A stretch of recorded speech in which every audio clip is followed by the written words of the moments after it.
2013 সাল থেকে আমি ট্রেনে ভ্রমণ করেছিলাম, আজ থেকে 24 সাল পর্যন্ত। তখন আমার কিছু বকেয়া টাকা পয়সা বকেয়া ছিল, এই লেলে আমি টাকা দিতে পারি নাই।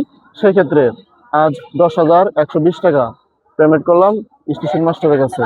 আজ আমি এই টাকাগুলো দিয়ে আমি নিজেকে অনেক ধন্য মনে করলাম, কারণ আমি একটা সরকারি কোষাগারে কিছু টাকা দেওয়ার কারণে আমি পরবর্তীতে আমি যে এই টাকাগুলোর দায় মুক্ত হলাম, সেটার জন্য আমি নিজেকে অনেক খুশি মনে করলাম।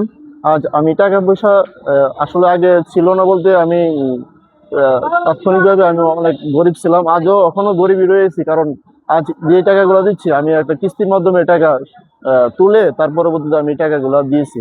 কারণ আমি 50,000 টাকা তুলছিলাম আমার ফ্যামিলি কাজে, কিন্তু সেই কাজ থেকে কিছু টাকা অ্যামাউন্ট আমি লেলে টিকেটের মাধ্যমে আমি দিয়েছি। আজ আমি নিজেকে এই টাকাগুলো দিয়ে আমি নিজেকে ধন্য মনে করি। আলামিন ভাই আজকে যে দৃষ্টান্ত স্থাপন করলেন, এটি সত্যি প্রশংসনীয়। উনি বিগত সালে হয়তো কোনো কারণে টিকিট কাটতে পারেন নাই বা তাড়াহুড়ো করে চলে গেছে। উনি আজকে ওনার বিবেকের তাড়নায় আজকে আমাদের নরসিংদী স্টেশনে এসে 10,160 টাকার মোট 126টি টিকিট ক্রয় করেছেন।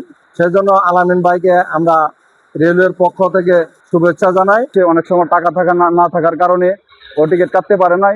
ও চিন্তা করলো যে আমি রেলওয়ে কর্তৃপক্ষের কাছে আমি কেন দায় থাকবো। ওই চিন্তা ওই সুচিন্তা ওর মাথাতে আসার কারণে আজকে ও 10,160 টাকা টিকিট ক্রয় করে রেলওয়ের কাছ থেকে দায় মুক্তি চাচ্ছে। ওনার উদ্যোগটা প্রশংসনীয়। ওনারা এই মহৎ কাজের জন্য ওনাকে আমি ধন্যবাদ জানাই বাংলাদেশ রেলের পক্ষ থেকে।